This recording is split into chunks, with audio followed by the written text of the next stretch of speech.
No, it tastes like shit.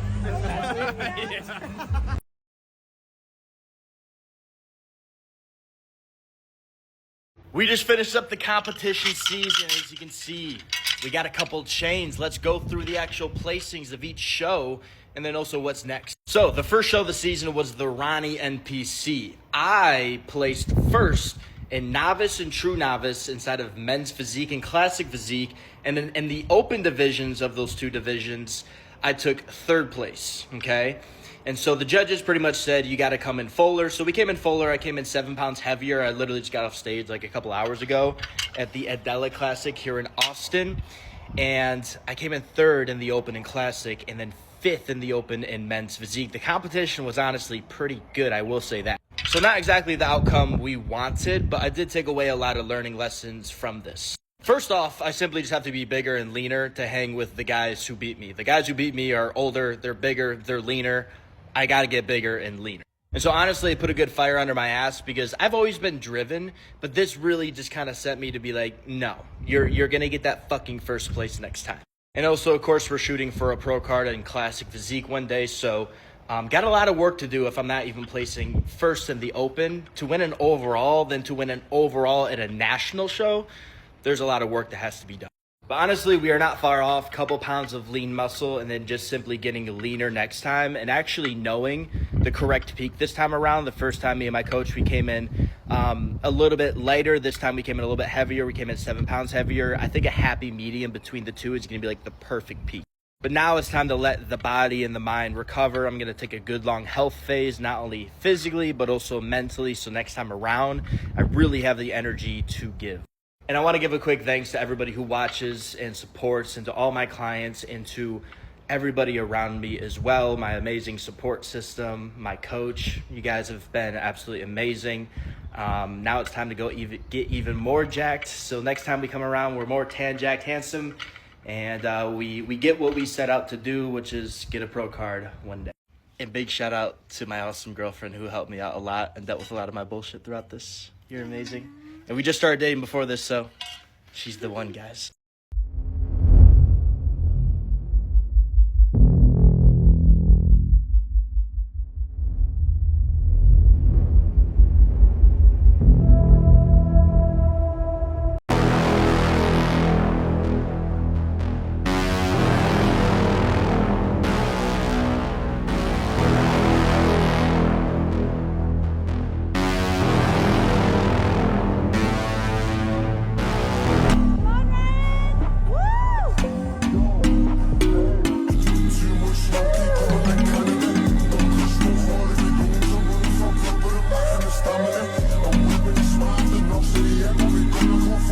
Not proud about this, but I am man enough to say it. Hopping on testosterone at 20 years old largely contributed to a lot of the success I've had. Not only building my dream physique, but also buying my dream car right here because I built my dream business. Got a house at 22 years old and I have beautiful relationships and I wake up to an amazing life every single day because of hopping on testosterone, to be completely honest with you. And I say this because from where I come from, I should not be here right now. We used to literally get government food sent to the house. I used to have hand-me-down clothes, and after my first bodybuilding show, it gave me some foundational principles on what it means to actually become a man, how to be disciplined. But then I decided to take it to the next level with a little bit of testosterone. And ever since that day I hopped on, I'll be completely honest, there's not been one day that I haven't been insanely fucking motivated to achieve my potential. There's not been one day that I haven't made progress. And also just what it's done for the physical as well. You know how it feels to wake up with a badass fucking physique, one that makes you stand out in a crowd of like hundreds of people. It makes you feel like you're fucking hip. And what that does, when your self-identity is at that level, what that does is it causes you to treat yourself differently. It causes you to live a better life. And So if you want to live the best life fucking possible, I'm telling you right now, you want to get jacked, you want to get tanned, you want to get handsome, but you also want to become successful as fuck, and you want to have amazing relationships, the biggest hack that you can do is optimize your testosterone levels. Have superhuman levels of testosterone levels. I'm not talking about getting on some fucking TRT and be within the fucking reference range. That reference range is what average people are within. But if you want to be fucking superhuman, I'm talking having a couple thousand nanograms per deciliter of testosterone. That shit right there feels great. That shit right there impacts your physique. That shit right there is awesome. But here's the thing. Most people, I see this all the time, they come to my DMs, Ryan, I hopped on test and I got acne, Ryan, I hopped on test and I lost my hair, Ryan, I hopped on test and I went fucking crazy. And it's because they have no clue what they are doing. No one ever taught them how to do this correctly. They thought Reddit or fucking ChatGPT was going to teach them enough. So as somebody who's been doing this for 4 years now and has helped dozens of people start their first cycle and either improve their blood work or keep their blood work perfect and also prevent all the side effects that come along with this stuff, I put together a full 45-minute guide, break it down step by step, everything you need to know, whether if this is a good choice for you or not, and if it is, how to go about living a badass life by hopping on tests in your 20s. All you gotta do is comment the keyword testosterone in the comments below. I'll shoot that to your DMs. Let's live a badass life together, bro. Let's go.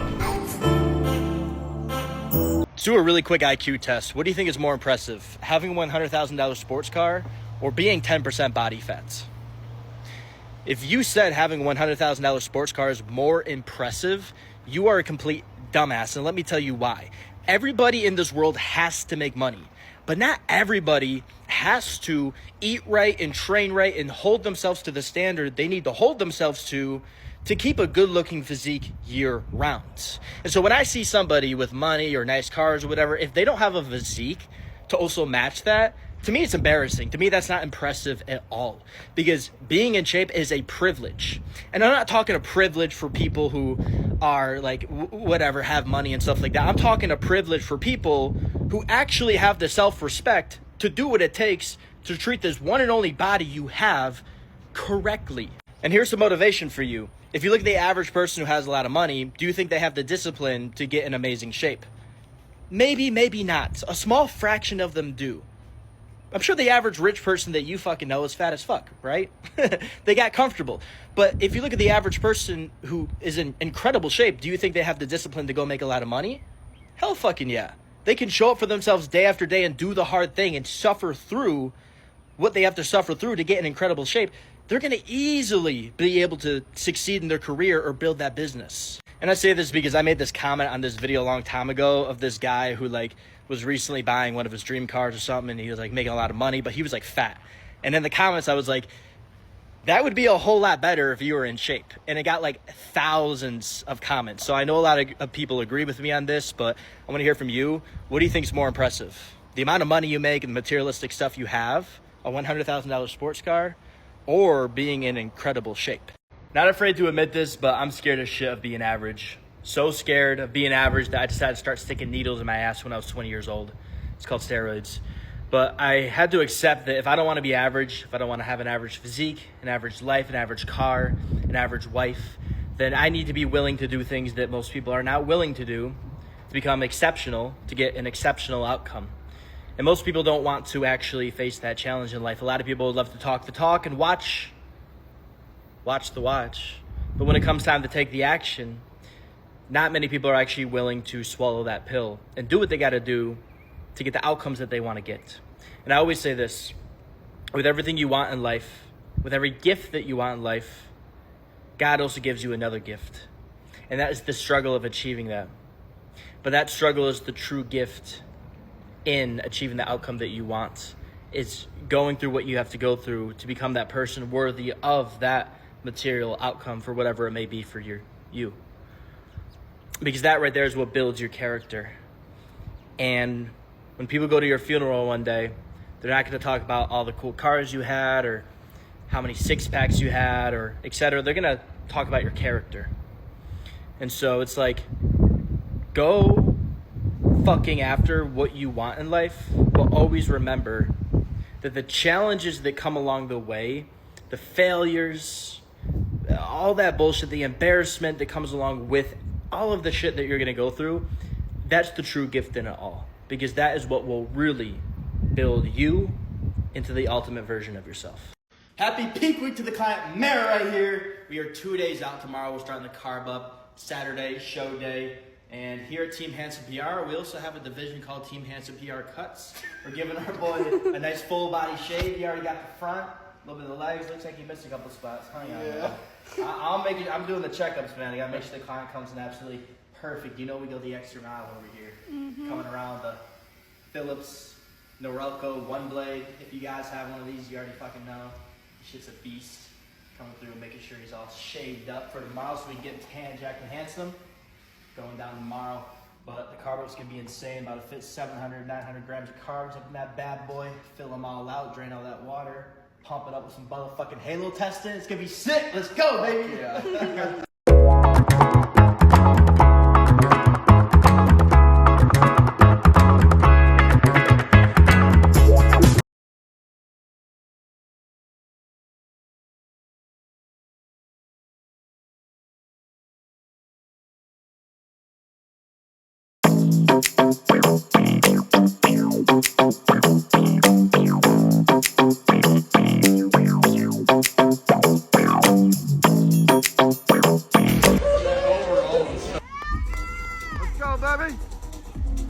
Hey, check it out. What do we got?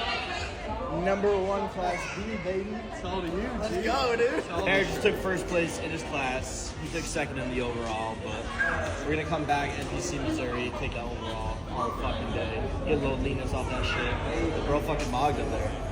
You took out 5 guys who look fucking great. Thanks to you. Come on, bro. Let's fucking go. Let's go eat, baby. How you feel? I'm ready to fuck up some water. The bro's got me thirsty here. Get some, man. Team Handsome PR, get people tan, jack, and motherfucking handsome. Let's go. So look, I got this sty in my eye right here, and it looks really bad. And most people, if they got something like this, it would probably make them really insecure. They probably would lose all of their confidence because it looks like you got AIDS in your eye. But personally, for me, this doesn't affect me at all because I could wake up tomorrow with my dream car, my dream girl, which I do already have. I have a lot of these things actually, my dream bank account, etc. And it wouldn't change my level of confidence at all. I could wake up tomorrow and have this be gone and it wouldn't change my level of confidence at all because the destination or the outcome is never what makes you confident. It's always the journey you have to go through to become somebody or get something that makes you confident. Confidence is simply just mental receipts stacked on top of each other. I recently lost a TikTok account with 200,000 followers that I spent 5 years building. Overnight, it was gone. And I got over it within 1 second. And somebody asked me, how did I do that? And I was simply like, the whole goal of it wasn't the amount of followers or building this page. It was developing myself in the process. It was learning the skill set of social media. I learned so many things throughout that journey. I became so much throughout achieving that goal that I don't care about that because I can just take what I learned there and reapply it and build even more success once again and do it even better the second time around. That's what true confidence is. And so a lot of people set goals based on outcomes that they want to achieve, but they forget about the process-based goals. Everybody wants a nice car. Everybody wants to grow closer to God. Everybody wants to make more money. Everybody wants that beautiful relationship, but most people don't want to go through what you have to go through to actually become that person. And if you understood that if God gave you all of that shit tomorrow and you woke up, but you were still the same person, you still felt the same way about yourself, you would fall in love with the process so much more.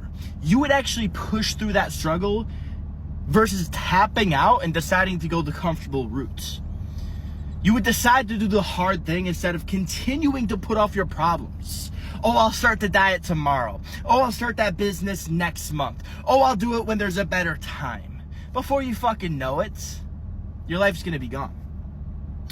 Because you were so focused on the outcome instead of the process. And the process, I'm telling you, that's what makes you into the man that you want to become.